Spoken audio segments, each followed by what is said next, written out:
இந்த நிலையில் நம்மளோட மூத்த விஞ்ஞானி திரு வெங்கடேஸ்வரன் இணைந்திருக்கிறார். அமெரிக்காவில் இருந்தாலும் கூட இந்த முக்கியமான தருணத்தில் நம்மளோட இணைந்திருக்கிறார். சார் வணக்கம்.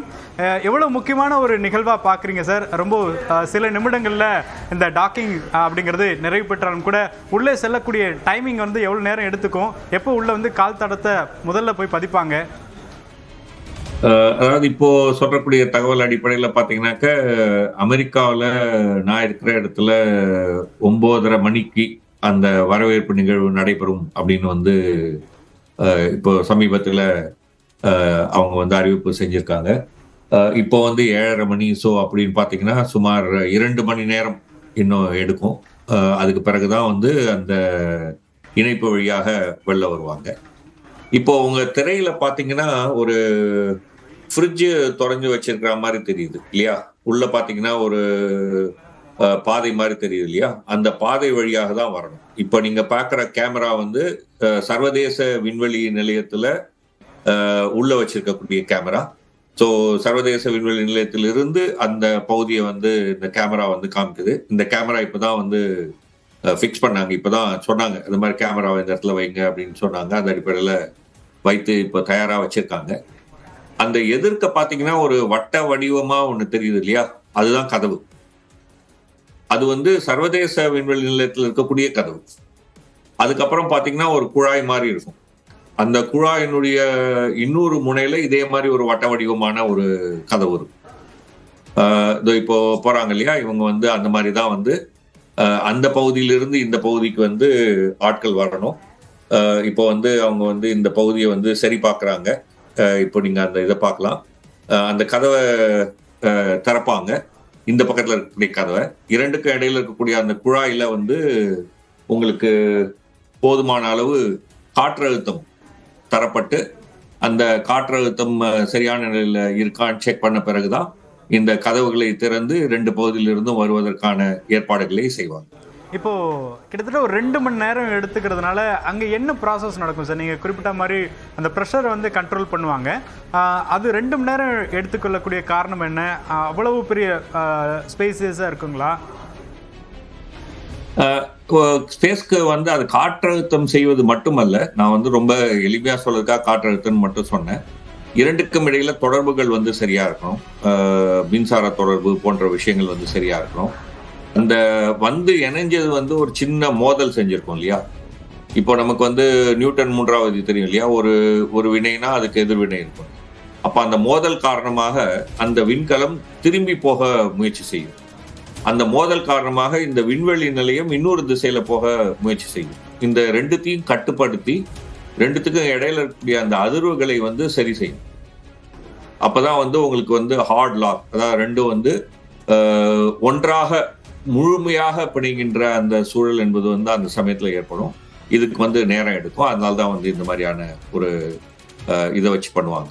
இப்போ இந்த டாக்கிங்ல என்னென்ன சவால் இடையில ஆக்சுவலி இப்போ வந்து நீங்க பாத்தீங்கன்னா ஒரு 10 நிமிடம் முன்னாடி வந்த செய்தி என்ன அப்படின்னு சொன்னாக்க, ஒரு சிஸ்டம்ல ஒரு பழுது இருந்தது. அந்த பழுதை நீக்கிட்டாங்க. இப்போ அந்த பழுது நீக்கப்பட்டு விட்டது. இந்த மாதிரி பல விஷயங்கள் இருக்கும். சின்ன சின்ன விஷயங்கள் இருக்கும். அந்த ஒவ்வொரு விஷயத்தையும் வந்து சரி பார்த்த பின் தான் செய்வாங்க. தடாலடியா செஞ்சிட மாட்டாங்க. ஏதாவது ஒரு எமர்ஜென்சினா செய்யலாம்.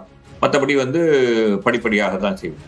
இப்போ இந்த டாக்கிங் அப்படிங்கிறது முழுக்க ஆட்டோமேட்டிக்காக நடந்திருக்குமா? இப்போ நம்மளுடைய சுபான்ஷு சுக்லா அவர் தான் பைலட்டாக வந்து ஆப்ரேட் பண்ணியிருக்காரு. ஸோ அவருடைய பணிகள் இதில் என்னென்னலாம் இருந்திருக்கும்? எப்படிப்பட்ட சவாலாக இருந்திருக்கும் சார்? இப்போ நீங்க பாத்தீங்கன்னா சுமார் ஒரு 200 கிலோமீட்டர் உயரத்துல நேற்றைக்கு அந்த விண்கலம் ஃபால்கன் ராக்கெட் வந்து அந்த விண்கலத்தை வந்து க்ரூ டிராகன் சொல்லக்கூடிய விண்கலத்தை சுமார் ஒரு 200 கிலோமீட்டர் உயரத்துல விண்ல நிலைநிறுத்தி, அங்கிருந்து 420 கிலோமீட்டர் உயரத்துல இருக்கக்கூடிய சர்வதேச விண்வெளி நிலையத்திற்கு சென்றதை வந்து சுபான்ஷு சுக்லா விண்கலத்தை செலுத்தி கொண்டு வந்திருக்காரு. அந்த நெருங்கிய பிறகு பாத்தீங்கன்னா 3 கட்டமாக அந்த விண்வெளி நிலையத்தோட இணைவாங்க. முதல் கட்டம் வந்து வே பாயிண்ட் 0 அப்படின்னு சொல்லுவாங்க. அது வந்து ஒரு 400 மீட்டர் தொலைவில் இருக்கும். அப்புறம் வே பாயிண்ட் 1 அது வந்து ஒரு 220 மீட்டர் தொலைவில். அதுக்கப்புறம் வந்து வே பாயிண்ட் 2 அப்படிங்கிறது வந்து 20 மீட்டர் தொலைவில். அந்த வே பாயிண்ட் 2 வரைக்கும் மாலுமியினுடைய ஒரு செயல்பாடு இருக்கும். அங்கேயும் வந்து ஒரு கணினி மயப்படுத்தப்பட்டு இருக்கிறது. ஆனா கடைசி அந்த 20 மீட்டர் அந்த விஷயத்த வந்து கணினி மூலமாக செய்வாங்க. ஏதாவது பிழை ஏற்பட்டால் மனிதர்கள் அந்த சமயத்துல வந்து இடையூறணும். இந்த சமயத்துல வந்து சுபான் சுக்லா அந்த கடைசி 20 மீட்டர் வந்து பெரும்பாலும் ஒரு மேற்பார்வை அப்படிங்கிற அளவுல.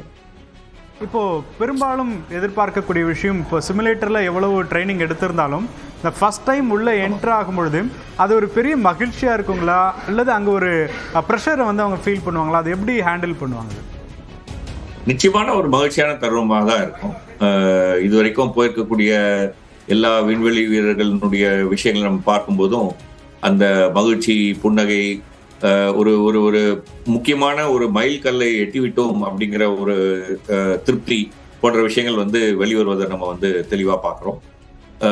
அது வந்து ஒரு முக்கியமான ஒரு தருணம் தான். அந்த சர்வதேச விண்வெளி நிலையத்துக்குள்ள நுழைவது என்பது வந்து ஒரு முக்கியமான தருணம்.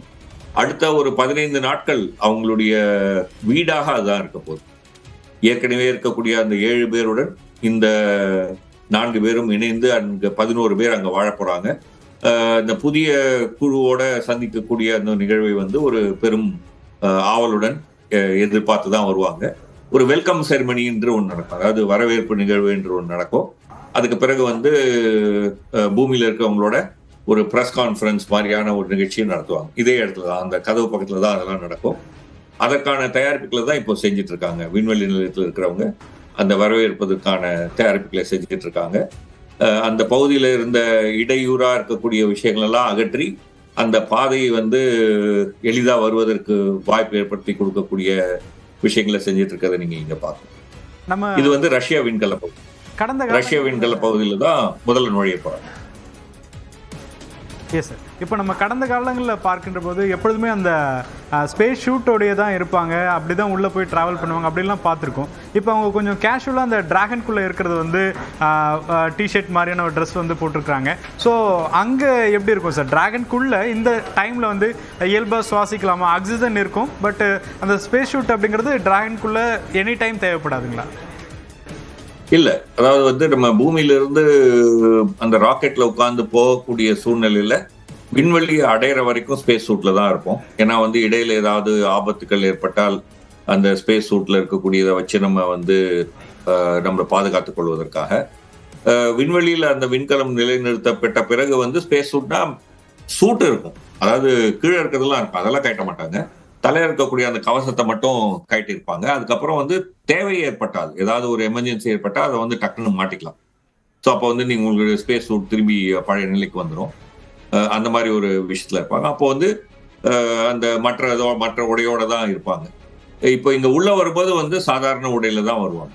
இந்த இந்த இடங்கள்ல வந்து உங்களுக்கு வந்து ஸ்பேஸ் சூட்டோட இருக்க வேண்டிய அவசியம் இல்லை. திரும்பி நம்ம பூமிக்கு திரும்பக்கூடிய சூழ்நிலை தான் திரும்பி ஸ்பேஸ் சூட்ல போடுவாங்க.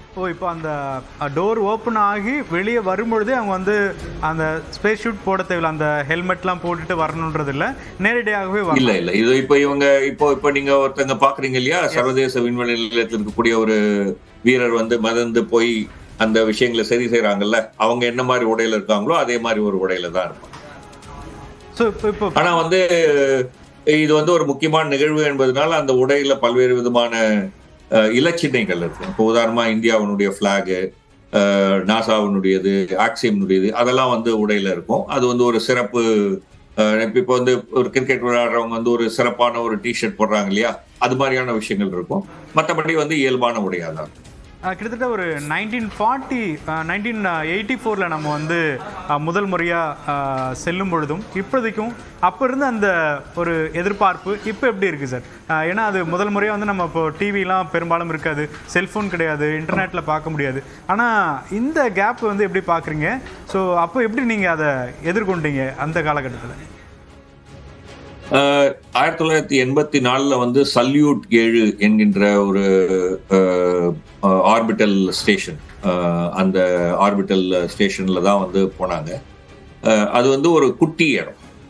அதாவது வந்து நம்ம அதுக்கும் இந்த சர்வதேச விண்வெளி நிலையத்துக்கும் இருக்கக்கூடிய வேறுபாடை நம்ம வந்து பார்க்கணும்னு சொன்னாக்க, இப்போ வந்து ஒரு சர்வதேச விண்வெளி நிலையம் வந்து ஒரு ஃபுட்பால் ஃபீல்டு அளவுக்கு, ஒரு ஃபுட்பால் ஃபீல்டு வந்து எவ்வளவு பெருசா இருக்குமோ அந்த அளவுக்கு உங்களுக்கு வந்து இதுக்குள்ள ஏரியா விஸ்தீர்ணம் இதுல இருக்கு. அதாவது ஒரு 3 பெட்ரூம் இருக்கக்கூடிய அளவுக்கு இருக்கு. அதை பார்த்தீங்கன்னா வந்து ஒரு குட்டி என்ன சொல்லலாம், ஒரு டேபிள் டென்னிஸ் ஏரியான்னு சொல்லலாம். அந்த அளவுக்கு தான் வந்து சல்யூட் 7 இருக்கு. ஒரு குறைவான நபர்கள், குறைவான எண்ணிக்கையில இருக்கக்கூடிய அளவுக்கு தான். 4 பேர் தான் அங்க இருந்தாங்க. 4 பேருக்கு மேல இருக்கிறது கஷ்டம். அப்படிதான் வந்து அது நிலைமை. அதுல வந்து பாத்தீங்கன்னா 2 விண்கலங்கள் தான் வந்து ஒரு சமயத்துல அந்த விண்வெளி நிலையத்துல இணைய முடியும். ஸோ அப்ப அந்த 2 விண்கலங்கள்ல வந்து இந்த 4 பேரும் எமர்ஜென்சினா திரும்பி வந்துடலாம். புதுசா ஒருத்தவங்க வந்தாங்கன்னா ஏற்கனவே இருக்கக்கூடிய விண்கலத்தை கீழே அமைச்சிடுவாங்க. அதனாலதான் நீங்க பாத்தீங்கன்னா ராகேஷ் சர்மா வந்து விண்வெளி நிலையத்துக்கு போனது T11 அப்படிங்கிற விண்கலத்துல, ஆனா திரும்பி வந்தது T10 அப்படிங்கிற விண்கலத்துல. முன்னாடியே போன விண்கலத்துல திரும்பி வந்து